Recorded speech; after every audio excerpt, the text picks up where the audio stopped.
muchísimas gracias por venir esta tarde, que en un día complicado con huelgas y demás, y muchas gracias por uniros a nosotros en la celebración del Flamenco Festival en Londres y del Congreso Mundial del Flamenco. Para nosotros es una alegría colaborar con estas importantísimas iniciativas culturales, y de hecho también les invito a todos no solo a asistir a esta conferencia a la que tendremos el próximo día 29 con Luis Ibarra sobre el nuevo flamenco y la generación Z, sino también les invito por supuesto a asistir en Sadler's Wells, en Rich Mix, en Lynn Baileys, en Teatro Cervantes, a los espectáculos que hay programados, y muy especialmente a un espectáculo muy cercano a nosotros como es el Salto de Jesús Carmona los días 28 y 29 de la semana que viene, también en el marco de Sadler's Wells. Es importante señalar además que Jesús Carmona ha sido primer bailarín de la Compañía Nacional de Ballet de España y ha sido también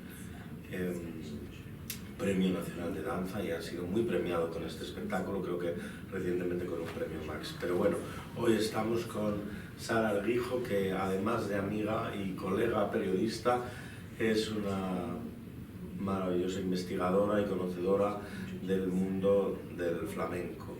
Y creo que con este tema de la europeización de lo hondo vamos a poder desubicar un poco el flamenco y ver cómo ha influido y cómo se ha tomado más allá de las fronteras de España. Yo te agradezco muchísimo que hayas venido y que estés hoy con nosotros, y te dejo los bártulos. Muchas gracias.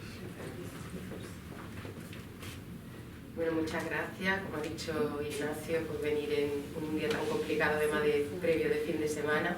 Gracias al Instituto Cervantes y a su director Ignacio Peiro por la invitación, a la comisaria de este Congreso Mundial de Flamenco, Rocío Márquez, y a los organizadores del Flamenco Festival por generar aficionados y aficionadas al flamenco en cualquier parte del mundo, y en el caso de esta conferencia de hoy en el Instituto Cervantes, pues por darle al flamenco también esa consideración de cultura o de alta cultura que se merece. La idea de la conferencia o de la charla que vamos a tener hoy nace un poco de mi propia experiencia como periodista en mis contactos con los artistas y con compañeros de profesión de todos los países europeos, donde muchas veces debatimos si los artistas pues, tienen la misma facilidad para crear fuera de España o dentro, si el público que les ven y que ven sus espectáculos tiene los mismos gustos, si hay determinadas tendencias que se están imponiendo por los mercados de los festivales europeos. En fin, son reflexiones que a veces nos vienen a la cabeza, porque lo cierto y verdad es que ahora mismo pues, los principales estrenos de los grandes artistas y de las grandes figuras de este arte se están produciendo antes en Francia o incluso en Londres gracias a coproducciones como la que ha mencionado Ignacio del Salto, antes que nuestro propio país, ¿no? Entonces, en ese sentido, recuerdo que en uno de los espectáculos últimos que vi de Andrés Marín, que se llamaba Don Quijote, que se hizo con la coproducción del Teatro Chaillot de París, donde su imagen, como vemos en la presentación, fue la que abría el programa de mano de la temporada de danza del teatro y la que preponderaba en los carteles. Viendo este espectáculo en su estreno en Sevilla, en el Teatro de la Maestranza, se produjo una situación curiosa, cuanto menos, y es que había diferentes opiniones cuando salimos en la puerta en función de si esos espectadores eran locales, eran de Sevilla y habían visto a Andrés desde sus comienzos, o eran espectadores europeos o que se habían movido por circuitos europeos y estaban acostumbrados a ver ese tipo de tendencias. Recuerdo que entonces escribí un artículo planteándome si es que existía o podríamos hablar de un flamenco zona euro, que un poco da pie a esta reflexión que haremos hoy. Se trata, como digo, de reflexionar un poco hasta qué punto el flamenco, o mejor dicho, lo flamenco, es una construcción propiamente española o europea, como veremos en este caso, qué relataban esos primeros viajeros románticos, que aquí he utilizado una de las ilustraciones de Gustave Doré, una academia de baile en Sevilla, y luego una imagen de Olga Pericé, una de las bailadoras más importantes del momento, que además es curioso porque hasta la propia imagen se parece mucho, como esa imagen de esos primeros viajeros románticos que nos visitaban por allí, por el 19, se ha ido imponiendo, incluso manteniéndose hasta el día de hoy, en lo que forma parte de esa imagen arquetípica que tenemos de los hondos.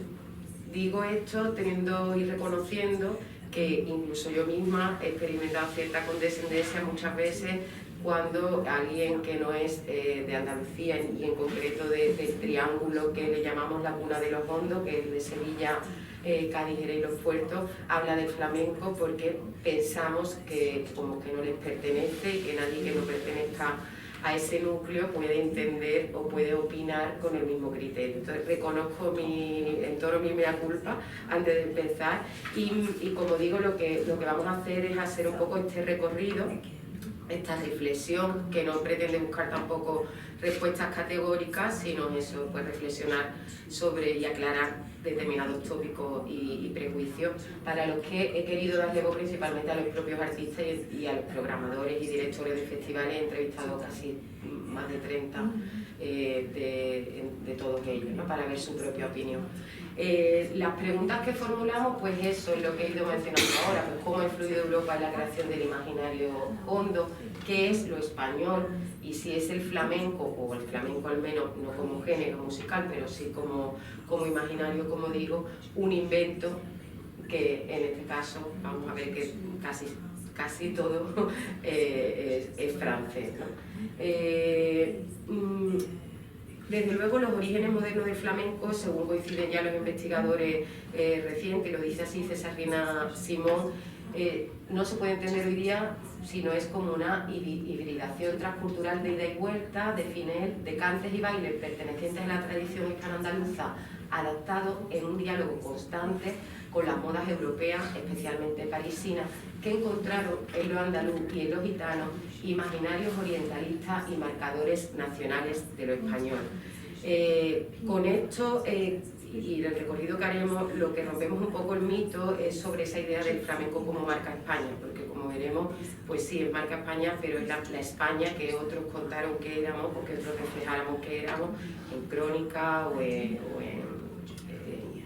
pintura o en el resto de las artes. Definía Teófilo Gautier, que luego veremos un poco más adelante en su viaje a España, que publicó en 1800, y decía: los bailes españoles solo existen en París como las conchas que solo se encuentran en los comercios de curiosidades y nunca a la orilla del mar. Lo que hay que tener en cuenta desde luego desde el principio es que la guerra de la independencia, que se produce entre 1808 y 1814, ya hace que visiten España tropas francesas y británicas que se fascinan por esa imagen de España, como decimos, como el lejano reino de Oriente, un país místico, exótico, donde pueden pasar muchas aventuras y eso refuerza como la idea de ese exotismo que también se refleja, como digo, lo español en el flamenco.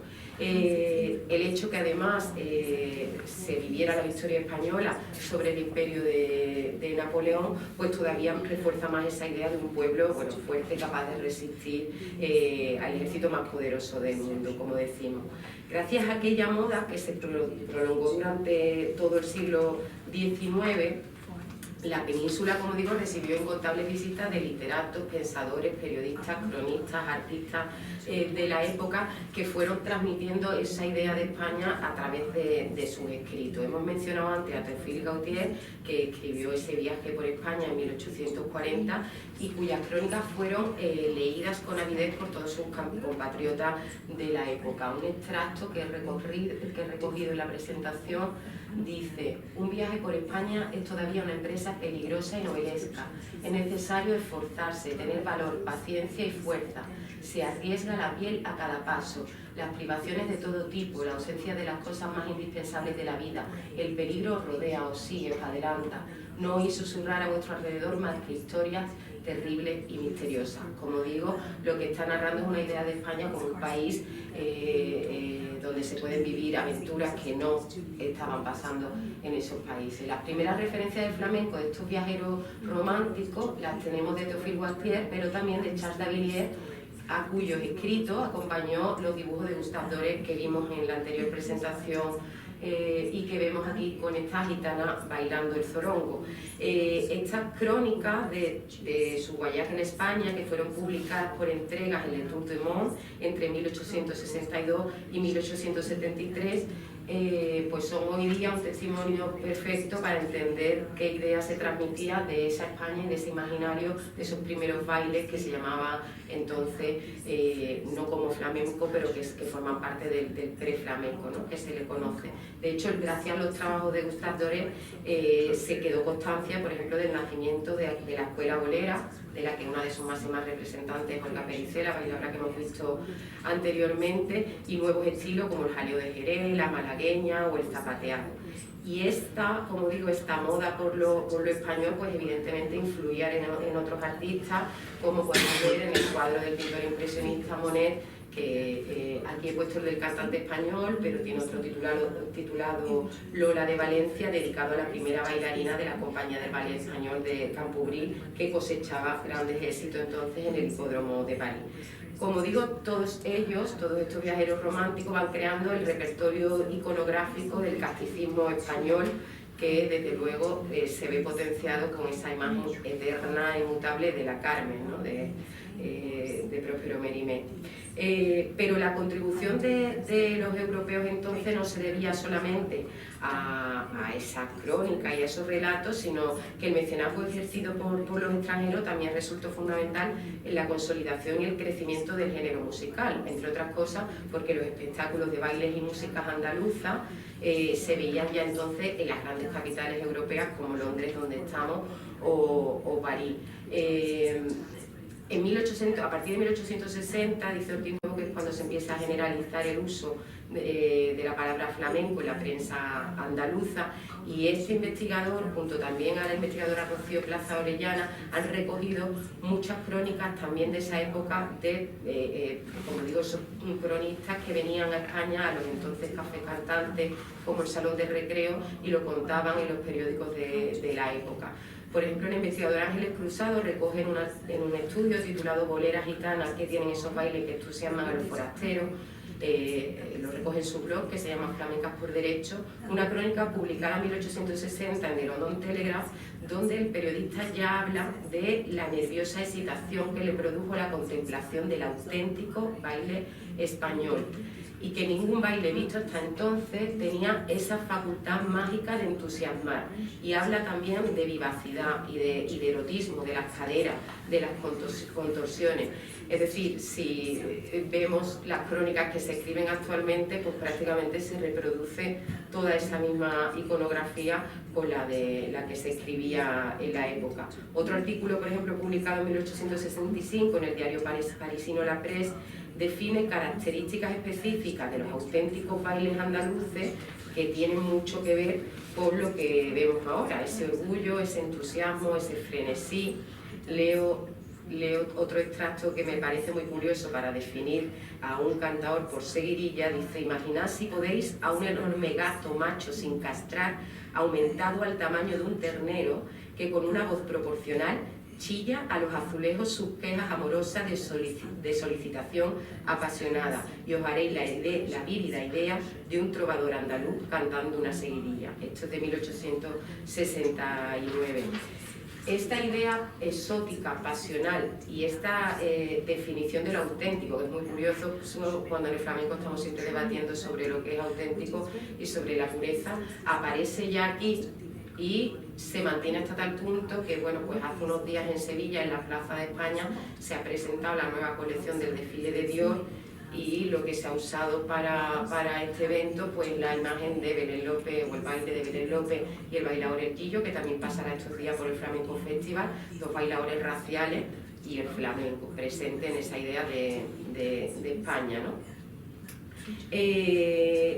Aparte de los que hemos mencionado, de Gautier o de Davilliers, pues visitaron en esta época España otros protagonistas como Richard Ford, Alejandro Dumas, George Borrow, que le deben al flamenco, o sea, podríamos decir que le debemos a los flamencos esa consideración de música prístina y de expresión pura, esto que hablaba de la pureza. Como digo, los espectáculos flamencos se extienden también por otras ciudades europeas, también americanas, ya no solo París y Londres, sino Moscú, Nápoles, La Habana, Buenos Aires, Chicago. Casi siempre es un baile femenino hecho por mujeres gitanas que destacaban por su exotismo y voluptuosidad.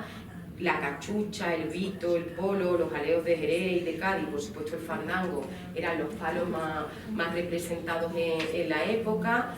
Y claro, esta fascinación, como digo, inicial, pues lleva inevitablemente a que se cree una industria cultural en torno a los hombres. O sea, hay que tener en cuenta que España ya acudía a las exposiciones internacionales con cante y baile de palillos andaluces y flamencas, ¿no? Sobre este ofrecerse al turista hay un estudio muy interesante de la investigadora Rocío Plaza que recoge en su libro Recuerdos de viaje, historia del souvenir en Andalucía, donde a través de los souvenirs, de esos productos que nos llevamos en la maleta, podemos ver esa fascinación que se produce con todo lo que tiene que ver con el flamenco en cuanto a elementos, ¿no? Las mantillas, los sombreros, las castañuelas, las peinas, los abanicos, los zapatos de baile, eran de los artículos más solicitados ya entonces, y era, como digo, un filo económico. Cuentan que los trajes de majos, ¿no?, como se llamaba en la época, el caso de la chaquetilla de terciopelo azul que bordó en hilo de seda de color el maestro Zapata en Granada para Théophile Gautier, o los botones de plata labrada del vestido de maja que Richard Ford regaló a su esposa Harriet, o otra apasionada viajera como Elizabeth Mary Grosvenor, marquesa de Westminster, que dio consejos en su libro de viajes sobre la mejor tienda de trajes de majo de toda España, que según su experiencia se encontraba en una callecita cerca de la catedral. Los abanicos son un elemento súper de moda en la época, lo vemos también en la Ilustración. En 1848, Antoine de Latois, secretario del duque de Montpensier, refiere una avalancha de mujeres que se produjo a la puerta de un establecimiento célebre por la venta de abanicos. Y lo curioso es que estos souvenirs del pasado tampoco son muy diferentes a los del presente, y desde luego esto nos requiere quizá una reflexión sobre la verdadera identidad cultural, ¿no? Si es, como digo, algo construido. No sé si habéis tenido la oportunidad de seguir desde aquí las recientes elecciones andaluzas, que fueron la semana pasada, donde la candidata de Vox, que es de Alicante, que no es andaluza, pues para identificarse con Andalucía sacó una foto con un abanico, ¿no? En una entrevista a la periodista Badías Pérez dice Rocío Plaza: detrás de esa farsa que los andaluces ponían ante los ojos de los turistas había algo más, la construcción de una industria en la que su materia prima procedía de una cultura de la que apenas quedaban ya ascuas vivas. Explica Rocío que recuerda que en la Exposición Iberoamericana de Sevilla de 1929 estos objetos tradicionales ya estaban industrializados, ¿no? Con el tiempo, la aventura a este viaje a un lugar indómito, como veíamos al principio, se va transformando, entre otras cosas porque esa misma modernidad llegaba a estos paisajes exóticos, y también porque los mismos andaluces, como decimos, empezaron como a disfrazarse de sí mismos. La eterna trampa, ¿no?, de mostrarnos según el forastero. Escribía años después, en 1969, con ironía, el escritor Max Au: además, no os quejéis, nos va tan mal, España es un país simpático, acabaremos viviendo del turismo disfrazado de españoles castizos. Dice el sociólogo y experto en flamenco Gerard Steingler que como producto de la modernidad el flamenco se definió y fue definido por la representación nacionalista de lo español. Bebió de su fuente para adaptarse al gusto o a la estética andaluza gitana en los escenarios europeos, y a la vez fue el referente seminal de la identidad nacional. Quiero decir que entre todos no solo sirvió el flamenco entonces para adaptarnos al gusto europeo, sino que además vino muy bien para representar esa idea de España, ¿no?, ese arquetipo que generó toda una ficción sobre nuestra propia identidad. Recoge el poeta y ensayista Antonio Orihuela en la invención de la gitanería flamenca, como incluso hasta los propios flamencólogos, hasta no hace mucho, han sido durante décadas los menos interesados en investigar realmente sobre los orígenes de los hondos, precisamente para seguir alimentando esos mitos sobre los que se había tejido su origen. Esta cosa de hacernos los gitanos, que también escuchamos en este tema de Raimundo Amador, de cuando llegan los días señaladitos, hay muchos gachoncitos que son gitanos. Como dice Rocío Plaza Orellana en el libro Flamenco y los románticos, como digo, es un fenómeno cultural que se quiere mantener como invariable, inmutable, cerrado y clausurado, y que para nada tiene nada que ver con eso. Si uno se asoma, estamos aquí viendo un poco esa ficción de la identidad que estábamos hablando ahora, porque si uno se asoma al siglo XIX, descubre que los gitanos, aunque suene así en palabras de Orihuela, pero que los gitanos fueron un invento de los franceses, o mejor dicho, un invento del gusto cultural de las élites parisinas por los bailes españoles. Ellos determinaron el fenotipo gitano de la belleza femenina tal como permanece nuestra imaginación hoy. Ojos negros, cabello negro, piel cobriza, pechos voluptuosos, piernas torneadas, porte majestuoso y andares sensuales. También lo hicieron invariablemente pobres, ligados a determinadas situaciones y profesiones. Ellos cantadores, torerillos, buhoneros, esquiladores, ladrones o tratantes. Ellas buñoleras, vendedoras de flores, adivinas, curanderas, prostitutas o bailadoras, y decía él, y se llamarán por los siglos de los siglos Carmen. Esta ficción de la identidad y de los gitanos, de lo que representaba lo español, llega al punto que la primera bailaora que se sube a los altares de la fama en París por su trepidante interpretación de los bailes españoles es una joven conocida como la gitana, bajo cuyo apelativo se escondía la irlandesa Fanny Elsler, que los había aprendido en el 15 Theatre de Londres.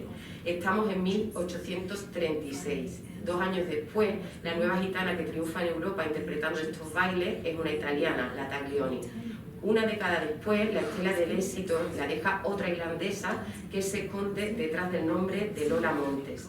Elizabeth Gilbert, considerada una celebrity de la época y la primera femme fatale, que le dicen algunos, era una impostora y una magnífica actriz que engañó a todos con su arrebatadora belleza y pasional temperamento. Ni se llamaba Lola Montes, ni era española, pero en aquel siglo XIX consiguió más portada que la mismísima reina Victoria de Inglaterra. Bailarina, aventurera de raza y célebre cortesana, su vida fue una sucesión de viajes, escándalos y excentricidades. De todo ello y de ese triunfo en muchos escenarios, la vemos aquí a Lola Montes abajo y a Fanny la gitana arriba. De todo ello recogió una biografía muy interesante la escritora Cristina Morató en Divina Lola. Hubo también acreditadas bailarinas europeas como la francesa Pauline de Bernier, la danesa Lucille Grant, que a partir de 1830 se hicieron pasar por gitanas o andaluzas interpretando bailes de reconocido sabor español. La demanda era tal que estas prestigiosas bailarinas vieron aquí, como digo, un filón comercial y una posibilidad de aumentar la salida profesional. Lo curioso es que las españolas, que poco a poco logran abrirse un hueco en la escena internacional, son obligadas a bailar los bailes españoles no como se practicaban en España, sino al gusto del público burgués europeo, como querían que se representara esa idea de España fuera. Y esto entró un poco con mi reflexión del inicio de si no seguimos haciendo un poco lo mismo. Es decir, el flamenco facilitó la identificación de patrones populares y castizos en dos sentidos. Uno, el interior, como una representación artística de la esencia nacional, y uno exterior como una construcción simbólica de iconos exóticos. Así fue como podemos decir que surgió el flamenco comercial, con los cafés cantantes que nacen a imitación de los cafés chantants de París, donde se sucedían diferentes números para el entretenimiento de los públicos más variados: teatro, música, zarzuela, circo. Estos lugares se fueron extendiendo en España, concretamente en Sevilla. Hemos mencionado el Salón de Recreo, también el Café de Silverio, el del Burrero, hasta el punto que pues se llega a principios del siglo XX a los 300 aproximadamente. Esta comercialización del flamenco hace que, por supuesto, se produzcan voces disidentes. En 1927, el filósofo Ortega y Gasset, en su clásicas teorías de Andalucía, él ya se queja de que durante todo el siglo XIX España ya haya vivido sometida a esta influencia hegemónica de Andalucía, visible, decía él, en la literatura paisajística, el culto mariano, los contrabandistas, los toreros, y decía, toda esa quincalla meridional nos enoja y fastidia. Y también otras voces disidentes de ese flamenco comercial la presentan desde el propio flamenco, con el concurso de Cantes Hondo de Granada de 1922, del que este año se produce el centenario, donde los intelectuales de la época, músicos, artistas, pintores, políticos, Falla, Turina, Lorca, Juan Ramón Jiménez, Zuloaga y tantos otros, crean este concurso precisamente para recuperar o tratar de frenar esa comercialización del flamenco y recuperar esos cantes más primitivos que según ellos estaban perdiendo con los cafés cantantes. A la popularidad internacional del flamenco contribuyó después la numerosa comunidad, por supuesto, durante la guerra y en la posguerra de los emigrantes españoles que emigraron a Europa, principalmente a Francia y también a América, y luego los exiliados, exiliados y emigrantes, y luego los migrantes económicos que hubo en años posteriores. Para estos españoles que se fueron fuera, el flamenco también fue una seña de identidad. Y la dictadura se apoyó también en el flamenco para crear este estereotipo nacional y de alguna manera ablandar esa imagen en el exterior, ¿no? Algo que, como sabemos, pues, ha ido pasando factura muchos años después, donde el flamenco le ha costado mucho desligarse de esa imagen y de ese bienvenido Mr. Marshall, ¿no? Por decirlo de alguna forma, ese Spanish Flamenco Show. En estos años también de nueva mercantilización del flamenco coincidieron con que la ONU, a través de la UNESCO, creó programas de recuperación, y diferentes etnólogos visitaron nuestro país en torno a los años 50 para recoger todas esas particularidades culturales donde destacaba el flamenco, que se producían en nuestra época. Hubo numerosas publicaciones también entonces, el nacimiento de la primera antología flamenca, la creación de la cátedra, del concepto de flamencología. Digamos que como a partir de los años 50 es cuando se produce como esa academización, ¿no? de los flamencos. También participa los países europeos en las grabaciones de discos con compañías discográficas principalmente francesas y americanas, que fueron determinantes y que nos permiten recoger hoy el legado de muchos cantaores y de aquella época. Luego lo veremos en el caso de Francia un poco más adelante. Y haciendo así como un recorrido muy express, porque me interesa centrarnos en los festivales europeos hoy, pero a partir de esos años 80, a partir de los 70, 80 y 90 principalmente, esas décadas de apertura, son cuando empiezan esos años de mestizaje, donde el flamenco surgen figuras como Enrique Morente, Camarón, Paco de Lucía, al que vemos en la imagen, Lola y Manuel, ese nuevo flamenco protagonizado por Pata Negra o Quetamas, que continúan contribuyendo a la internalización del flamenco, mezclando esta música con la música árabe, con el rock, con el blues, con el jazz, con músicas y ritmos latinos, y a partir de ahí pues el flamenco da un despegue imparable que pues presenciamos hoy con ejemplos como el de Rosalía, ¿no?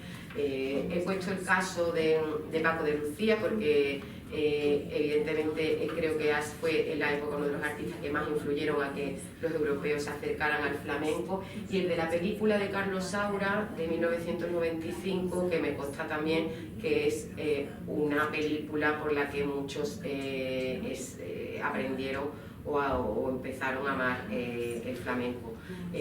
Paco de Lucía, por cierto, evitaba actuar en España para esquivar las críticas de los puristas, y sin embargo estaba rifado en festivales internacionales de jazz como los de Viena, Montreal o Montreux. Y Enrique Morente fue nombrado caballero de la Legión de Honor francesa, quiero decir que tenía un reconocimiento internacional al más alto nivel.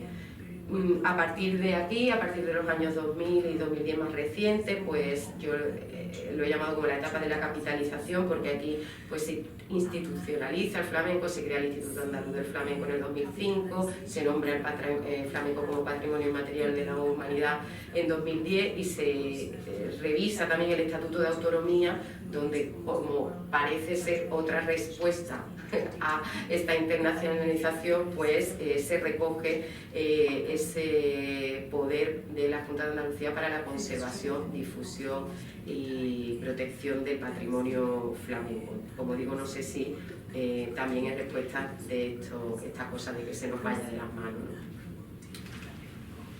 Llegamos al nacimiento de los festivales flamencos, que bueno, el primero, como hemos dicho, pues lo podemos considerar el concurso de Cantes Hondo de Granada de 1932, porque aquí se produce algo muy curioso, y es que aunque lo crean para luchar contra esa comercialización del flamenco que se estaba produciendo, la realidad es que hacen actividades paralelas y trasnoches, conferencias, galas con los artistas más importantes del momento, como la Macarrona o Chacón, con lo que se venía un poco a contradecir esa reivindicación en contra de la profesionalización, ¿no?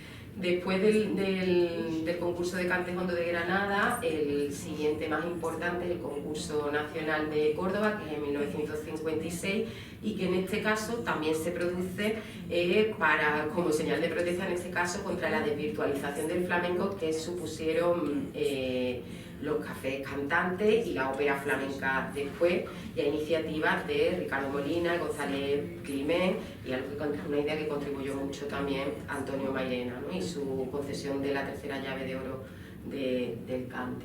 Un poquito. A partir del concurso de Córdoba se extiende el del potaje gitano de Utrera, uno de los más antiguos y que sigue conservándose y sigue celebrándose en esta fecha, 1957. A partir de ahí surgen muchos diversos pueblos de la provincia de Sevilla y de toda Andalucía, la caracola de Lebrija, el gazpacho de Mono, casi siempre vinculado a algo gastronómico. Las minas de la Unión, que también siguen hoy día, el Festival Internacional de Cante de las Minas en el 61, y ya pongo aquí los más importantes, que es el de la Bienal de Flamenco de Sevilla de 1980 y el Festival de Jerez de 1997, que son los más importantes del momento a nivel nacional.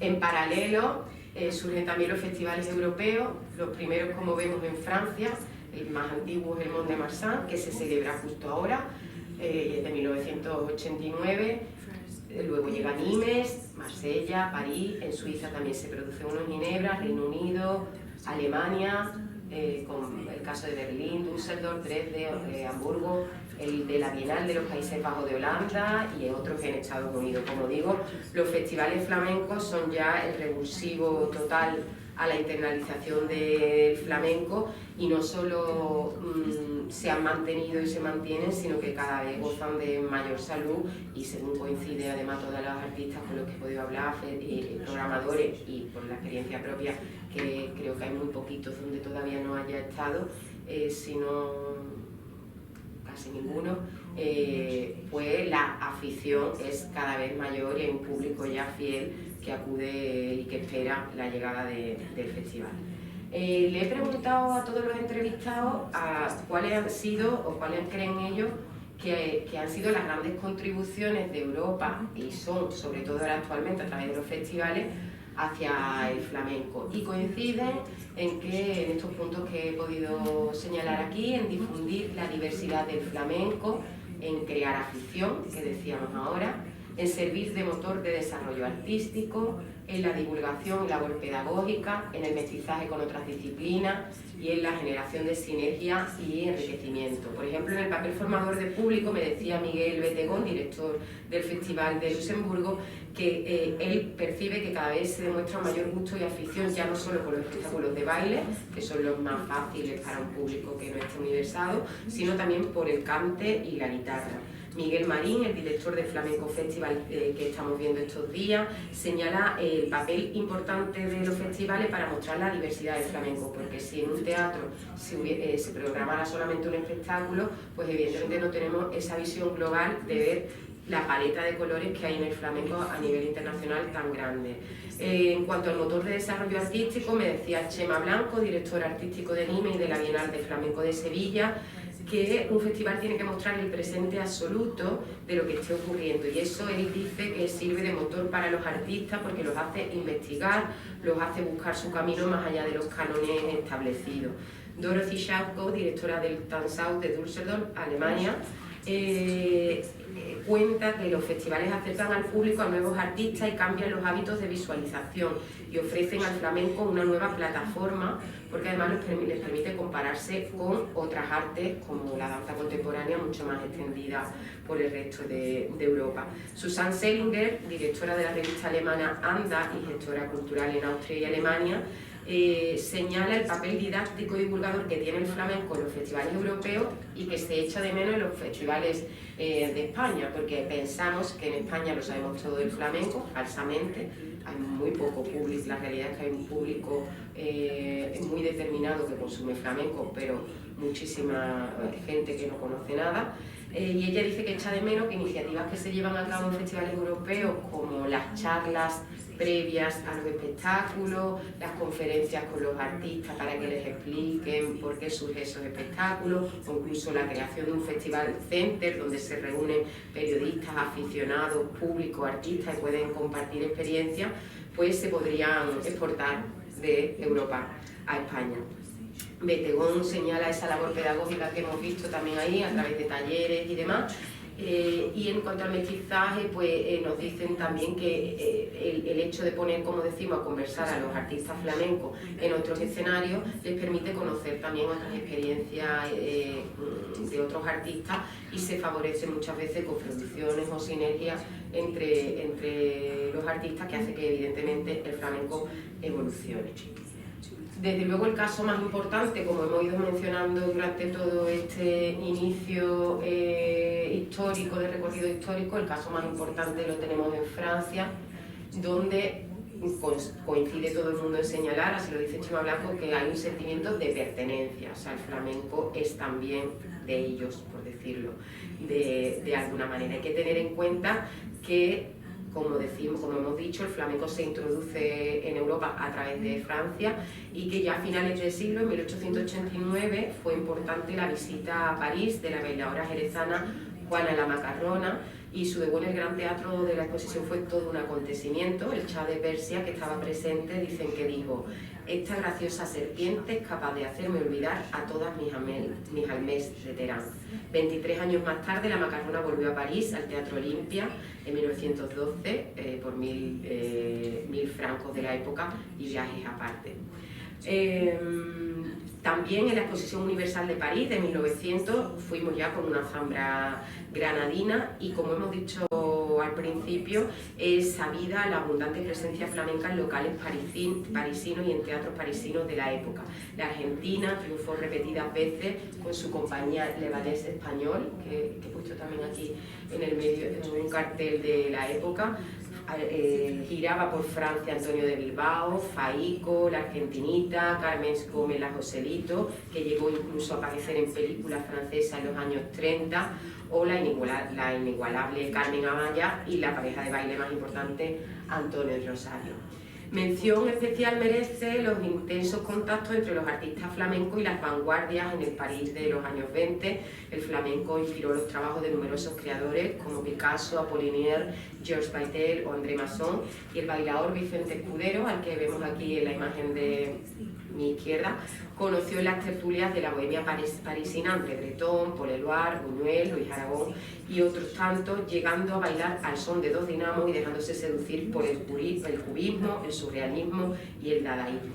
O en otro orden de cosas, Coco Chanel, por ejemplo, diseñó el vestuario de la Argentinita. Como digo, las sinergias entre Francia y el flamenco son desde su génesis. Todos estos artistas pasaron por el Teatro Olimpia, el Moulin Rouge, el Teatro de los Campos Elíseos, la Sala Palais, la Sala Gaveau y otros teatros franceses, que cosechando siempre grandes éxitos de público y de crítica. Y cuando he dicho antes que los años 50 pues son como esos años de la academicismo en el flamenco, hay que tener en cuenta, por ejemplo, que es en Francia donde se graba la primera antología de cante flamenco de Favot, que fue gran premio de la Academia Francesa en 1956 y que fue interpretada a la guitarra por Perico el de Luna.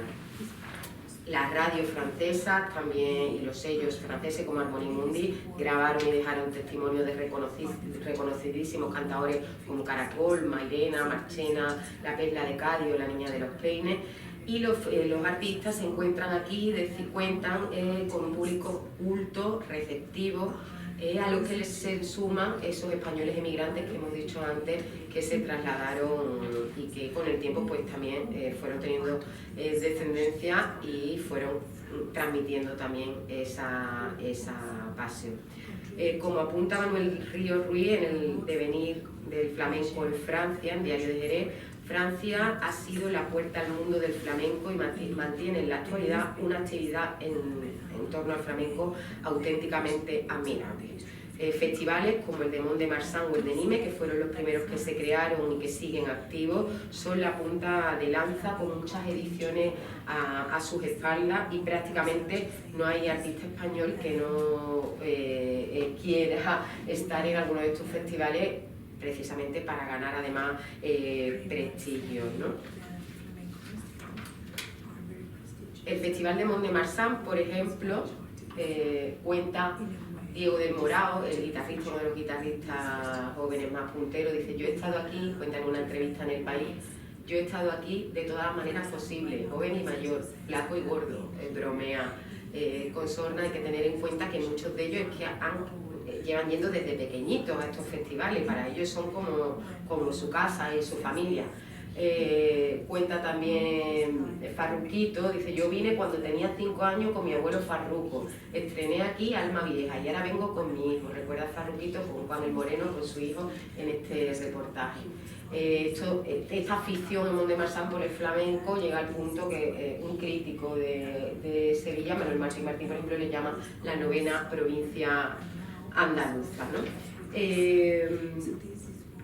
Este festival, que no lo he dicho, nace en 1989 a iniciativa de Antonia González, una madrileña que se refugió en Francia tras la Guerra Civil y que se casó con el presidente socialista del Consejo General de las Landas, Enrique Emanueli, a quien le propone que por qué no crean este festival y desde ahí se mantiene. Cuenta ella, muy divertido en este reportaje, dice: le propuse flamenco porque era aficionada, siempre me gustó bailar y Enrique aceptó sin mucha fe.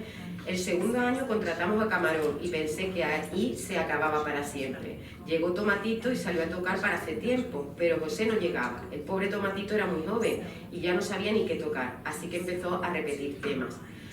Ya estábamos a punto de suspender, mi marido salió a fumar y dijo: última vez. En ese momento llegó un hombre muy flaco con una maletita y Henry le dijo: ¿quién eres? Soy Camarón y he venido a cantar para ti. Cuenta la protagonista en el reportaje, y por supuesto una vez que salió a cantar, pues aquello fue un éxito y el festival sigue en pie, ¿no? El Festival de Nimes, por su parte, cuenta Estela Catania, una periodista también que escribe en diversos medios, dice: el flamenco se siente como componente natural del paisaje en esta ciudad.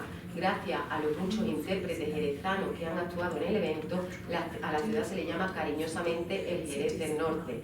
Y de hecho, hace unos años, los jerezanos Diego Carrasco y Tomasito fueron galardonados con la llave de la ciudad.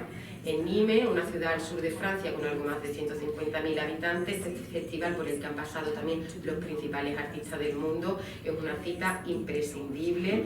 Se inicia como concurso de cante y de guitarra y posteriormente va ampliando su programación. Es un festival que cuenta con muchísima asistencia de público, que crea una gran expectación y un gran ambiente en la ciudad en estos días, y que bares, restaurantes, la ciudad entera se hace flamenca y se vuelca con el flamenco.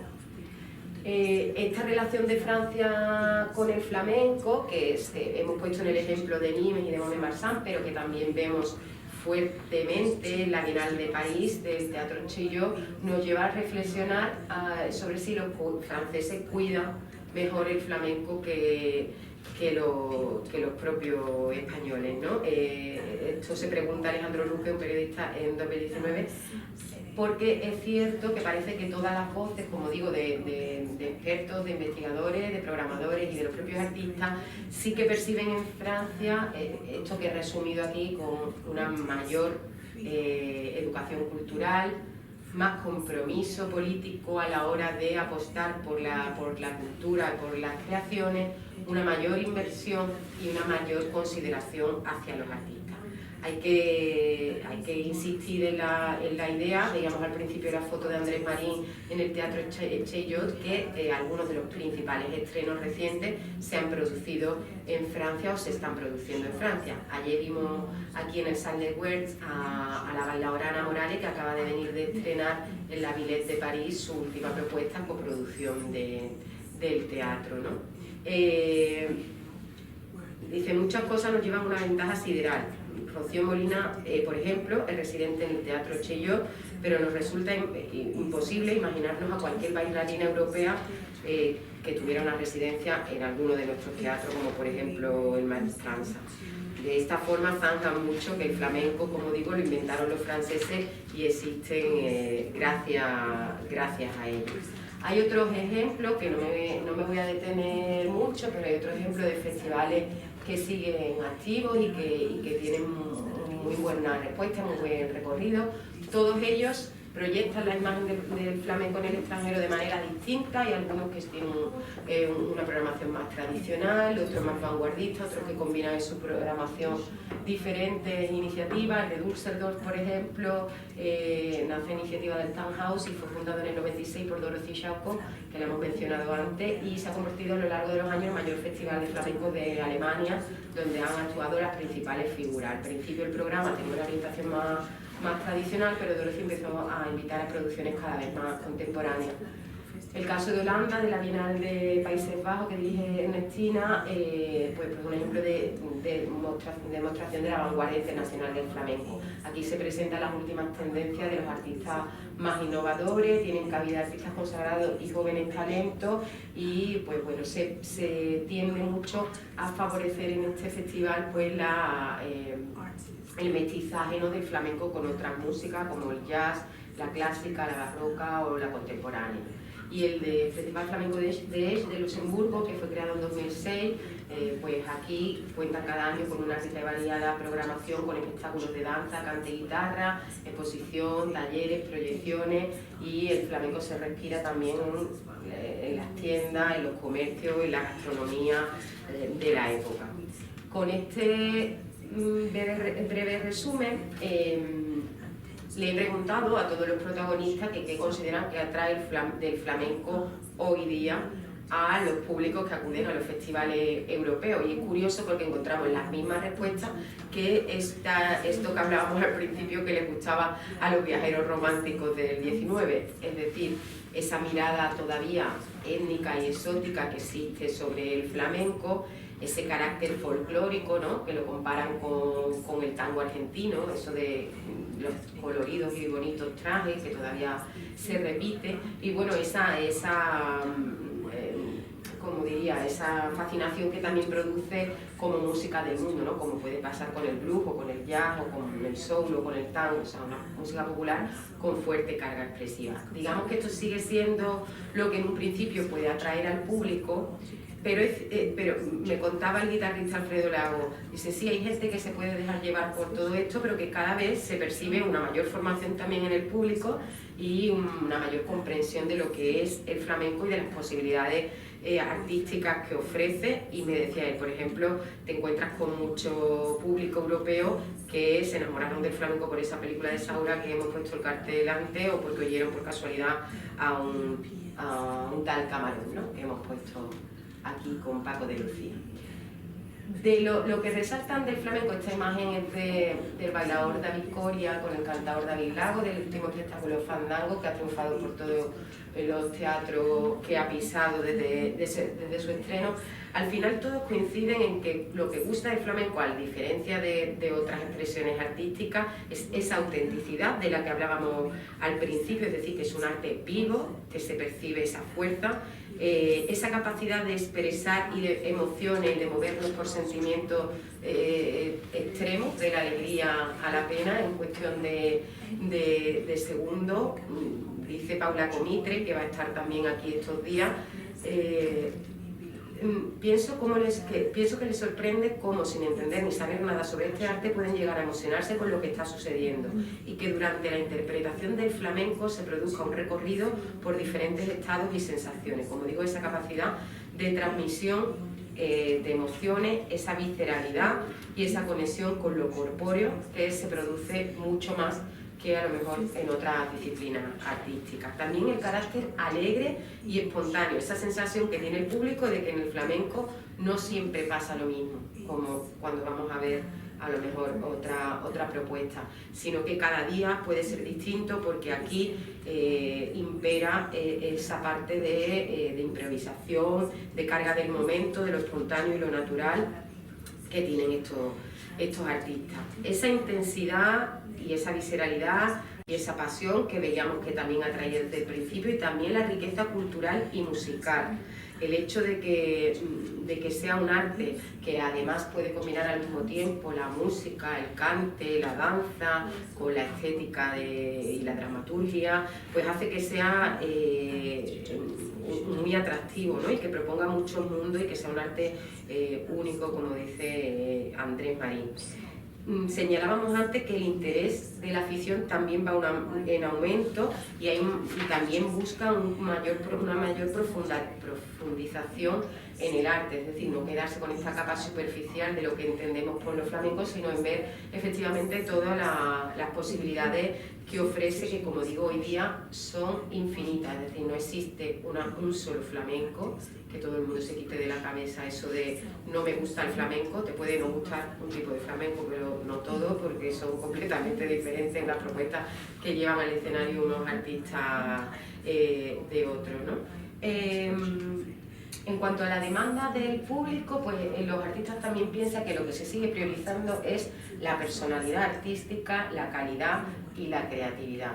Dice Dorothy Jacob que el público europeo aprecia mucho más que el flamenco no es solo un baile, sino que la música y el cante son componentes importantes de este arte, lo que decíamos ahora, y que en este diálogo, o triálogo, como podríamos decir, que se desarrollan entre los bailarines, los músicos y los cantantes, es emocionante y supone una experiencia muy sensual. El flamenco se dirige directamente al público, como si fuera parte de la acción en el escenario. Yo siempre respondo cuando me preguntan por qué me gusta el flamenco, que me gusta precisamente porque es un arte exigente, es decir, el público aquí no cabe que sea un público pusilánime o que esté en otra cosa. El flamenco necesita, para que se produzca ese duende del que tanto se habla, o esa carga emocional que estamos hablando, necesita de la acción del público y de que el público sea partícipe. Yo creo que eso lo convierte en una experiencia mucho más activa que a lo mejor otras disciplinas. Dice David Lago, el cantador, cuando los artistas españoles creamos un espectáculo, pensamos en los circuitos en los que pueda moverse. No hay suficiente programación en España, así que confiamos que el espectáculo tenga aceptación en circuitos europeos, en especial en Francia, que tienen una programación muy extensa, ya que el pueblo más pequeño tiene un teatro al que el público acude confiando en el criterio del programador. Susan Selinger dice, los teatros europeos las exigencias de calidad son muy altas, no solo en lo artístico, sino en el vestuario, luces, sonido. Todo esto hace que los artistas flamencos tengan una mayor exigencia. Yo creo que influye de una manera muy positiva en la construcción de un nuevo imaginario hondo. Sin la colaboración de determinados festivales de flamenco europeo y también de algunos teatros a nivel de coproducción, habría espectáculos que no se habrían podido llevar a cabo, no habría tanta libertad creativa, dice Chema Blanco. Es decir, las aportaciones de Europa al flamenco son muchas porque al haber más posibilidades de trabajo, evidentemente hace que se pueda desarrollar una mayor creatividad con los artistas porque tienen esa salida profesional de la que ya hablábamos también al principio, esa exigencia de profesionalización porque al final estamos recorriendo los teatros más importantes del mundo y comparándonos con otras disciplinas, y ese servir de impulso creativo, de motor de desarrollo y de sinergia que ya veíamos antes, ¿no? Evidentemente, Europa influye mucho en el flamenco, no solo Europa, sino el mundo, porque ya es imposible hablar de la globalización en este sentido, porque el flamenco es un ente vivo y absorbe y se deja influir por todas las tendencias que existen, y porque es una cultura de mezclas de muchas otras, como nos dice también Alfredo Lago. Es inevitable esta transformación de la que hablamos. En cuanto a la profesionalización, pues igual que en su momento los cafés cantantes fueron fundamentales para el desarrollo de este arte, y que lo hemos visto antes, pues ahora los festivales flamencos son el motor. Los artistas, por ejemplo, nos lo ponen mucho de ejemplo en cuanto a la capacidad de organización de los festivales europeos, en cuanto, por ejemplo, a labores de producción, publicidad, logística, comunicación. Ahí entienden que funciona en muchos casos mucho mejor que los festivales españoles. Por ejemplo, lo que decía Chema de que no habría determinadas coproducciones y no se habría desarrollado el flamenco si no se hubiera dado eso, pues por ejemplo casos como el de Israel Galván, si no lo coproduce el Teatro de las Miles de París, o Rocío Molina, que lo hemos mencionado antes con la Chillot, pues seguramente no hubiéramos podido ver alguna de las joyas como Caída del Cielo que hemos podido ver recientemente. A veces incluso hay la sensación, para muchos de los que hemos entrevistado, María Luisa Sotoca, por ejemplo, del Festival de Toulouse, nos dice que cree que tiene incluso el flamenco una mayor proyección y reconocimiento fuera que dentro. Es verdad que, bueno, aquí recogía una cita de Alfredo Lago, en esta foto está por Rocío Márquez, que dice: ha contribuido a crear muchos lazos entre los países y los pueblos y han hecho una cantera magnífica entre los aficionados. En mi opinión son imprescindibles para el desarrollo en el mundo. Y Dani de Morón, el guitarrista, dice: depende mucho de las inquietudes de cada director, pero es fundamental que la intención de dialogar nazca del artista. Es verdad que muchas veces no debería llamarse así, porque lo que se hace es adaptarse al otro que toque por tango. Es más interesante querer meterse en el mundo del otro. Esto lo dice por ciertos recelos sobre si a veces en estos festivales europeos pues pueden imponer determinadas tendencias, determinadas corrientes para los artistas. Pero en este caso, como digo, todos coinciden en que es absolutamente positivo la labor que está realizando Europa en pro del flamenco, y que además en Europa, dice por ejemplo la bailadora Patricia Guerrero, no hay ese miedo que muchas veces sí hay en España, porque no tienen una música tan arraigada como esta nuestra, con lo cual el público es menos prejuicioso y más receptivo, ¿no? Decía leí ahora mismo estas declaraciones de Patricia Guerrero porque hablábamos sobre esa interrogante sobre si esto nos puede llevar a una pérdida de identidad, algo de lo que hablábamos también al principio, ¿no? Si para entrar en estos circuitos europeos y compararnos con determinadas disciplinas o compañías, pues se llegan a producir y a estandarizar los contenidos. Los artistas nos dicen que ellos crean independientemente de los mercados, que esa es la verdadera labor del artista, pero sí que dice Patricia, hombre, igual se estandarizan un poco las cosas o se colocan en un lugar que se despoja de la verdad, pero porque se despoja de su raíz, de su naturalidad, pero no es preocupante, tiene muchas más cosas positivas que negativas. Sí que nos reconoce la bailadora Rosa del Pío Toledo que hay un verdadero afán de los artistas españoles por estar en el escenario, por el prestigio, como digo, que tiene, ¿no? Y dice, muy peligroso, porque a veces por estar parece que hay que hacer algo al gusto de esos circuitos o esos públicos. Dice, me atrevería a decir que he hecho en falta el apoyo al artista como tal y no a las propuestas. No quiero decir que las propuestas no sean importantes, que lo son, pero creo que es más importante la trayectoria del artista y no producir por producir y crear como si estuviéramos haciendo churros, ¿no? Como digo, en general las aportaciones al flamenco de Europa se consideran absolutamente positivas e inevitables, porque además vivimos, como digo, la era de la globalización, donde ya además no es necesario ni siquiera trasladarnos, porque tenemos las redes sociales y el YouTube en nuestra mano, y que ese prestigio está ahí, y aunque, como comentamos, pues algunos artistas echen de menos que se deje fuera de estas programaciones a lo mainstream, ¿no? Las aportaciones del flamenco al arte europeo también se produce en otras disciplinas, no solo desde el flamenco. Recojo estas declaraciones de Pedro G. Romero, que dice que el flamenco era el rock and roll de los artistas de la vanguardia. Y para añadir que lo que hoy se entiende por flamenco se ha construido, no era nada que estuviese en la sangre del pueblo español ni en la tradición, que la modernidad ayuda mucho a la construcción de la estética de los flamencos, que es lo que hemos venido viendo. Desde luego se le ve futuro a este interés del flamenco en Europa y se ve ese crecimiento. Dice Cisco Casado, que él es productor y manager de artistas como Dani de Morón o Israel Galván. Hace tiempo que tengo la impresión de que las artes más contemporáneas y desarrolladas intelectualmente echaban en falta algo y acuden a expresiones artísticas de raíz más popular, no solo al flamenco, para enriquecerse y adquirir un soplo de vida. Y ahí está Silvia Berlich, Cherkó a Gran Can, que hizo uno de los espectáculos que creo que he puesto, no sé si tenía por aquí. Este es el espectáculo Toro Vaca que llevó a cabo Israel Galván con Akram Khan, que fue todo un éxito, un ejemplo de la unión de artistas con otras disciplinas, y me parece que esto no ha hecho más que empezar, dice Cisco. Miguel Betegón señala: el flamenco es una fuente de conocimiento e inspiración para el resto de las artes dentro del ámbito europeo. Es a veces un reencuentro con otras formas musicales y artísticas, del que suelen surgir nuevos proyectos de un interés importantísimo por la combinación de diferentes influencias musicales. También vemos las influencias estéticas de otras disciplinas artísticas al flamenco y también del flamenco a otras disciplinas artísticas. Aquí, por ejemplo, vemos una imagen de Sasha Walsh y otra de Ana Morales, la artista que estuvo ayer, donde pues, en esos tonos ocre o en esa iluminación o en esa estética podemos ver esas similitudes, ¿no? De que el flamenco ha ido bebiendo de las otras danzas.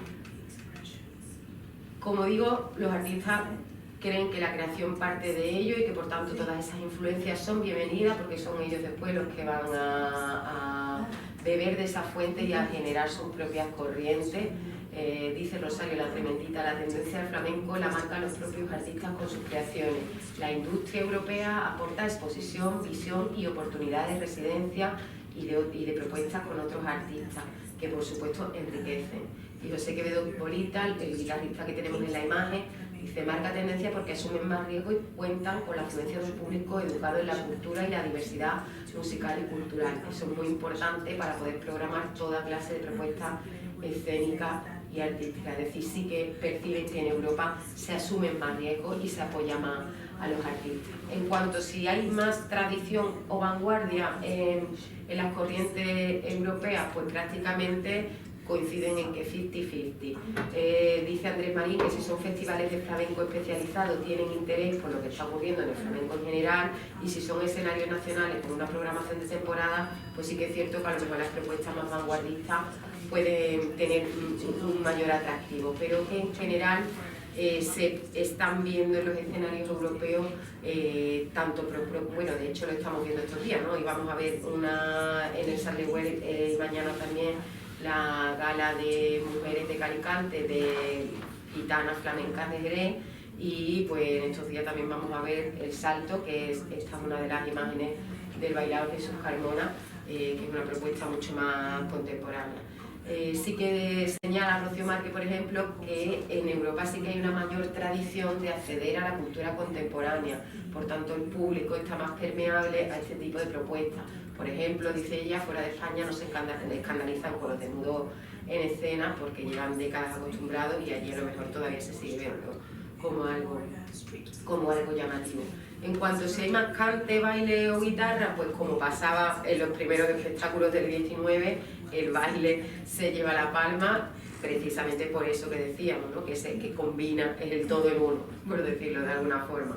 La danza es más visual y más difícil de digerir, para un no conocedor del cante es lo más difícil, pero también considera, por ejemplo, dice María Luisa Sotoca, que se puede educar el oído del público, sobre todo en el caso del cante, porque el cante, que quizás es la disciplina que más se está perdiendo, también en España, lo tengo que decir, se puede encontrar con la barrera del idioma, y todos los programadores apuestan porque pueden haber muchas iniciativas que contribuyan a acercar el cante al público, desde subtitulado, a darle libretos, las letras, o traducciones de los folletos, charlas con los artistas, etc., ¿no?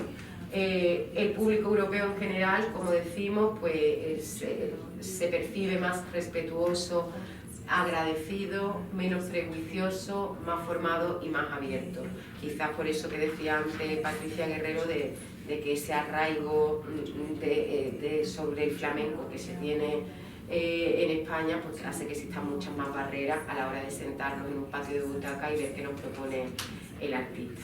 Y bueno, pues como conclusión, pues podemos decir que Europa ha jugado y juega un papel fundamental en la creación, desde la génesis, del flamenco y de los flamencos, y su posterior desarrollo y consolidación en todas las épocas.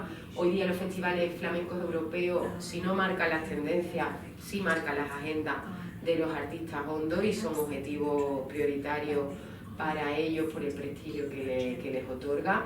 Son motor en la creación gracias a las coproducciones y residencias, que aunque he pasado esto un poco por alto, hay que decir que esto se echa muchísimo de menos en España. Ahora mismo solo existe como residencia artística las de teatros del Canal de Madrid, y la que acaba de iniciar Interrocks en Málaga, el Flamenco Festival.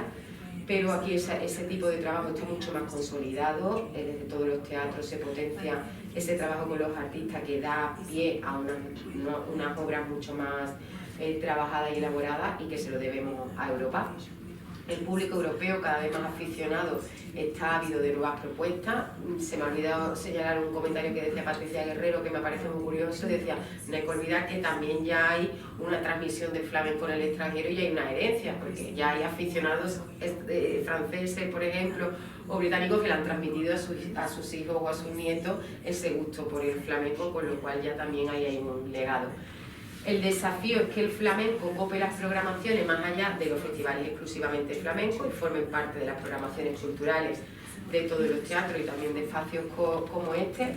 Y desde luego la imagen del flamenco fuera en estos momentos es la de un arte de extrema calidad, cada vez más despojado de todos esos tópicos. En resumen, conclusión y cierre de este ejercicio de fascinación, aproximación y transformación de Europa hacia el flamenco, podemos preguntarnos que entonces de quién es el flamenco, ¿no? Porque desde luego parece que es menos nuestro de lo que creíamos en un principio. Los flamencos, además, hay que tener en cuenta que no solo lo podemos entender como un cante o un baile, sino como un campo cultural que afecta a todas las esferas de conocimiento y a toda la esfera artística. Y a modo de conclusión podríamos decir que la internacionalización del flamenco ha sido prácticamente consustancial a su historia, a su consideración y estudio en un contexto amplio y universal. Se antoja, por tanto, imprescindible. Como bien apunta Lottenwald en 1998, se tiende a pensar que el compartir o simplemente mostrar un legado cultural a forastero o extraño termina por viciar sus virtudes. Quizás esto explique los continuos intentos de ridiculización, escarnio, timo y ninguneo que ha habido.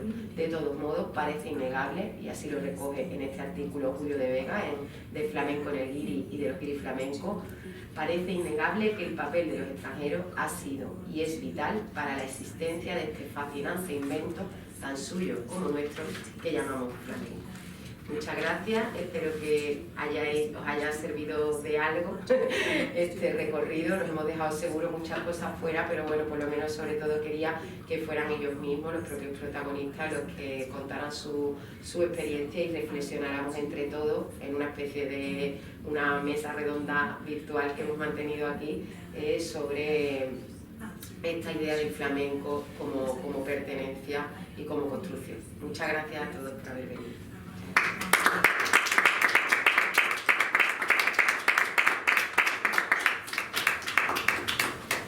Si alguien quiere hacer alguna pregunta o que Sara incida en algún elemento diferente, Vale.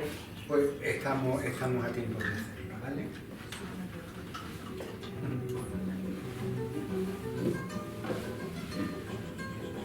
I'm not going to translate. Yeah, just in when you talk about who does flamenco belong to, and does flamenco belong to Spain, in that discourse for the guitar, it's always been a dialectic rather than a discourse. So the dialectic comes from going back to the tradition of Christopher Marlowe and Dr. Faustus and the Faustian contract about how you play the guitar, which goes into blues. So the guitar in flamenco, I work with generations of flamenco guitarists, and they say that flamenco doesn't come from India. Flamenco comes from Al-Andalus, and it comes more from Ziria, Blackbird, and part of the guitar tradition, and flamenco is part of the guitar narrative, but Spain doesn't claim that. So the guitar claims flamenco, it cannot escape that. So the Concurso de Cantajonto was itself a dialectic. It was a battle between the classical guitar and the flamenco guitar. So Federico García Lorca represented the classical establishment. He invited Segovia and De Falla for classicism, but Lorca himself, who fought to do the Concurso, he represented the Gitano. And that tradition of Lorca comes through to even the Beatles. So George Harrison wrote While My Guitar Gently Weeps, and that goes back to Lorca and My Guitar Cries in the Night. All of this is part of the guitar narrative, just as dialectic is and the Faustian contract is. So flamenco in guitar is Spain's great gift to the world. No. And nobody said about duende. So in authenticity, duende comes in because you have to feel it. How do you know when you're being authentic? You have to feel it. So in authenticity, in musicology, the proof of authenticity is autochthony, is flamenco. You cannot be a flamenquista, and without autochthony from Andalusia. You cannot be a flamenco guitarist from Argentina. It's not possible. That's musicology. It's also post-colonialism. Bueno, en eso hay mucho debate. Sobre eso hay mucho debate y hay muchas experiencias actuales que podrían contradecir ya eso, ¿no? A ver, en cualquier caso, por supuesto, yo no estoy hablando de la invención del género musical, estoy hablando de la invención ni del musical ni del artístico, estoy hablando de la construcción de ese imaginario, por eso he hablado más de lo flamenco que del flamenco como género, o sea, lo he querido plantear más como una aproximación al flamenco como un campo cultural mucho más amplio, que incluye, por supuesto, lo artístico, pero que va mucho más allá, y por supuesto que si nos atenemos exclusivamente a lo musical, no podemos decir en ningún caso que el flamenco no sea algo que no sea un invento andaluz. En este caso, mezcla, por supuesto, de muchas otras músicas. En cuanto a lo de la autenticidad, sí que hay más debate, porque a veces se trata de asociar la autenticidad a unos códigos que en su base están construidos ya de por sí, que es un poco lo que he intentado también hoy reflejar. Es decir, no sé si aquí habéis oído alguna vez la palabra hojana. La palabra hojana es un concepto que se usa muchísimo en el flamenco, para nosotros es como muy habitual, para referirnos a un artista que nos quiere engañar de algún modo y hacernos creer que lo está dando todo cuando no es así. Cuando busca, es difícil de explicar porque nosotros lo tenemos tan interiorizado que es difícil de traducir, pero es como quizás como cuando se busca ese efectismo, ¿no? Y esa respuesta del público queriendo, esta cosa de la flor la peina y me paro para que me aplaudan y me hago la tradicional, por decirlo de alguna manera. But this is part of authenticity, because in flamenco, in duende, authenticity is the truth. So when they are faking it, that's not the truth.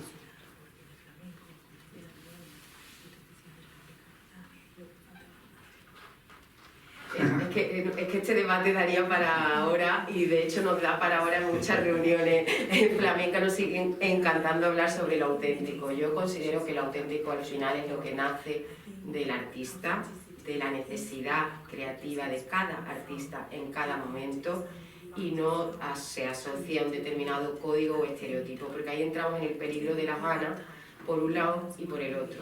Se produce la hojana cuando vemos artistas flamencos que pretenden entrar en circuitos más contemporáneos y se ven absolutamente fuera de lugar y impostados, y la vemos también en propuestas que aparentemente recogen esa autenticidad y no deja de ser una recreación de esa autenticidad, y que cuando tú profundizas un poco en el flamenco y ves muchos espectáculos, pues la percibes rápidamente y ves cómo realmente está usando esos códigos para llegar mucho más directamente al público, pero no son reales, no le están haciendo en ese momento o no se están traduciendo, sino que los tienen aprendido.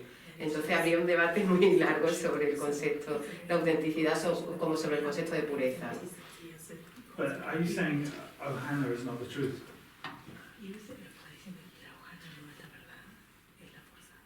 No, la hojana es cuando tú intentas engañar, por decirlo de alguna manera, al público aparentando algo que no es real.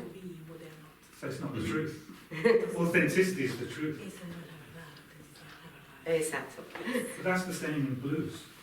It's the same in guitar, all of the guitar tropes and the guitar tradition. Sí.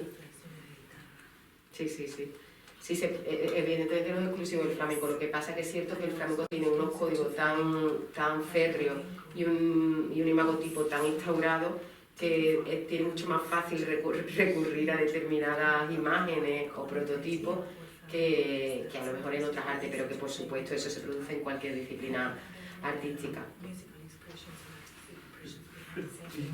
Do you agree that flamenco reaches back? It's a primordial force, and that also is the truth because you can't fake it.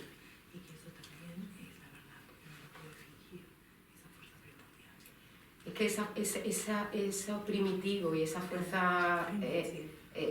fuerza original de la que creo que está usted hablando ya no pertenece a la realidad de ningún creador flamenco, porque vivimos en otra época y hay otras vivencias, hay otras experiencias. ¿Forman parte del legado? Por supuesto. ¿Forman parte de la historia del flamenco? Por supuesto. De alguna manera nos condiciona, nos atrae, la tenemos presente, bebemos de eso, recurrimos a eso, a esa fantasía muchas veces de lo que fue o de lo que nos contaron que fue. Por supuesto, entre otras cosas, porque además tampoco tenemos grabaciones de de esos primeros cantadores, por ejemplo, de los que nos hablan, no los hemos escuchado, ¿no? Entonces, esa fantasía creo que fue esa construcción de algo casi del lumpen, ¿no? De una cosa que se producía solo, casi en secreto, en un ambiente muy privado y que se pervierte cuando se pone frente a un público, sigue presente en nuestro imaginario, pero no en la realidad. Por tanto, el flamenco recurre ahora mismo a muchísimas otras estados o emociones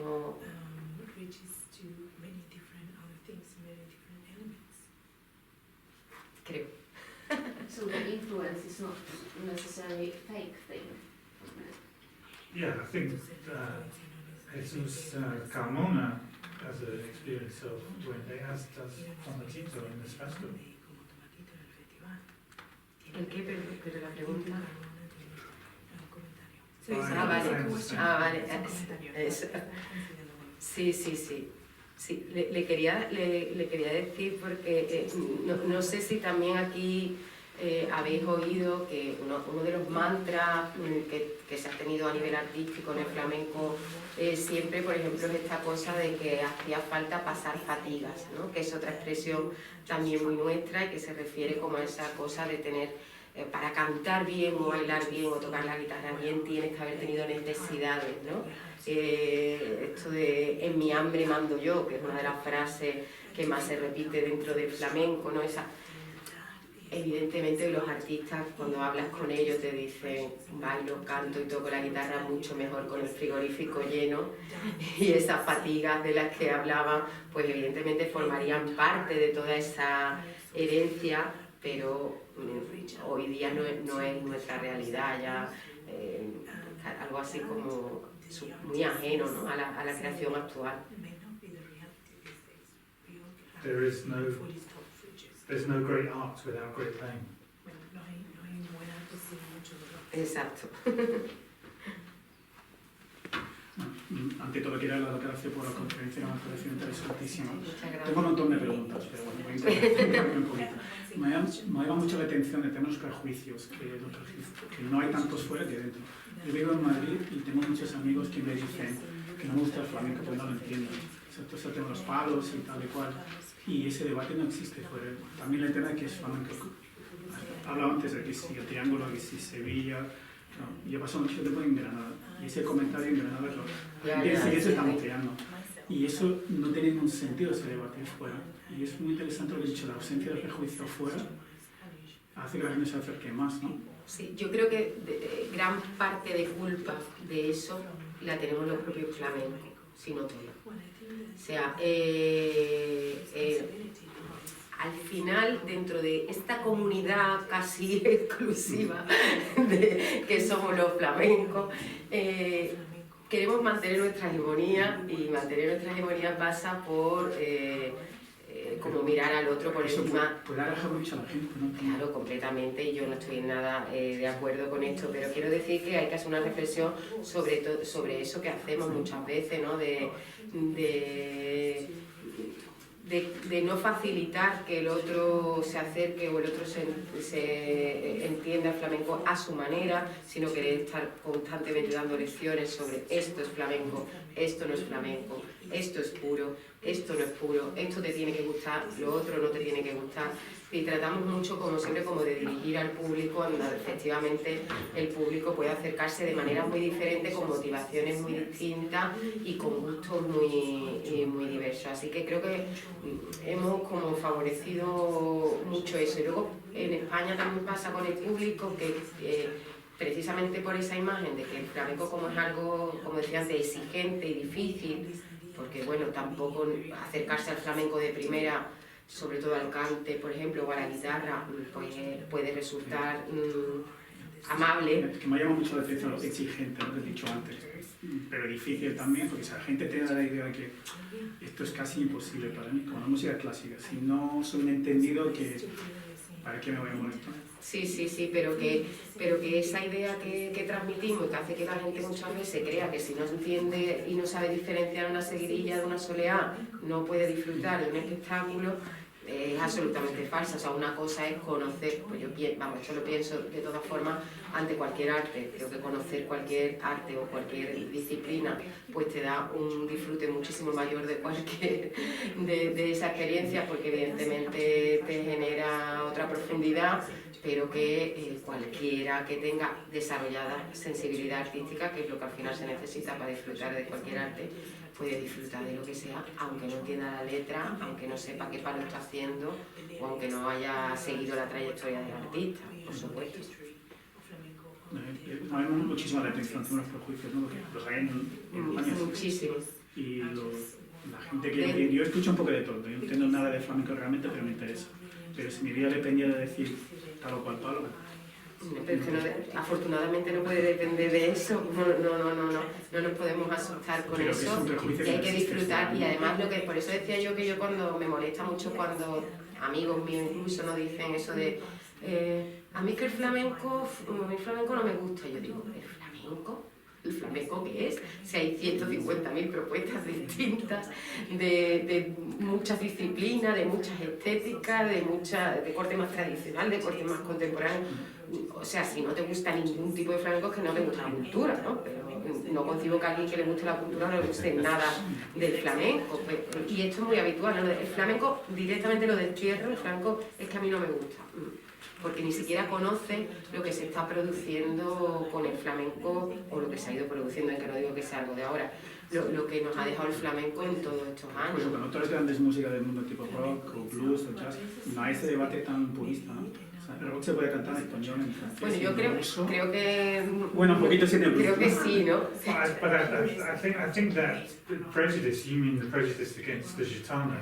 I mean, even at the concurso de Candehondo, Lorca said that the city of Sevilla wouldn't let him have the older flamencoistas, so he had to have younger flamencoistas who weren't as good, so that it was biased, so De Falla and Segovia could win for the classicist against the flamenco. That's a prejudice. But anyway, Paco de Lucia said, you don't have to understand flamenco, just feel it.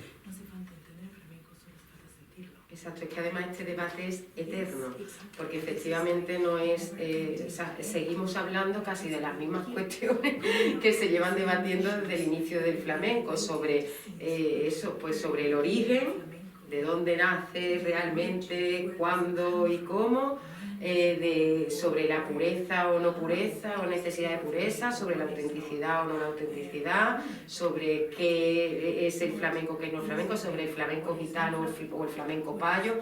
Estos debates siguen absolutamente al día y se mantiene, hombre, evidentemente hemos avanzado muchísimo por las investigaciones que ahora mismo existen y que antes no existían, pero que en el debate me refiero de a pie, en el público general, incluso en la crítica flamenca, esto sigue absolutamente presente todavía hoy. Y me temo que por mucho tiempo.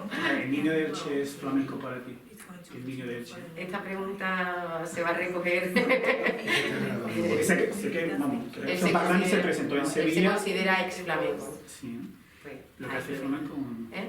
Es que sé que molestó mucho en Sevilla hace un par de años, ¿no? Que se presentó en el Bienal y los críticos más puristas. Creo que él espera que moleste más de lo que moleste. Bueno, iba buscando, ¿no? A mí no me molesta. Ese debate fuera, ¿no? Me molesta lo que no tiene calidad. Ah, vale. ¿Y Rosalía? Rosalía le ha puesto como ejemplo. Mira, yo tengo una charla también, no sé si aquí conocéis todos a Pastora Pavón, la niña de los peines, una de las cantadoras de principio de siglo fundamentales en la historia del flamenco, la emperadora del cante gitano de todos los tiempos, que le dicen en sus discos, cantadora imprescindible y universal, y hacía en esta conferencia un recorrido desde ella a Rosalía, porque Rosalía bebe mucho de la niña de los peines, incluso en el disco en Los Ángeles, en el disco anterior a... bueno, que ahora él tiene otro, ¿no? hace dos. Pues cogía palos casi calcados de cómo lo cantaba la niña de los peines y los interpretaba a su manera, flamencada, popera y tal. Y para mí, pues, Rosalía, como muchísimos otros artistas hoy internacionales, tienen el flamenco entre sus influencias más y sus referentes más cercanos. Otra cosa es que todo lo que haga sea flamenco, pues seguramente nada de lo que lo está haciendo ahora lo sea. ¿Tiene influencias? Sí. ¿Hace letrillas por tango o compás por tango en alguno de los temas? Pues sí. O por bulería o lo que sea. O sea, quiero decir, está ahí esa esencia o eso que nos recuerdará flamenco tal cual, un disco de cante, pues no. No, es un debate eterno, ¿no? El disco de Morente... Pero vamos, que a mí me parece genial todo lo que se haga que ya digo que responda de la verdad de cada artista y que si además contribuye a que de alguna manera alguna persona de la que es por Rosalía o por supuesto por Morente, por Paco de Lucía, por quien sea, se acerca al flamenco y profundiza y escucha a otros referentes y se da, pues genial, bienvenido sea.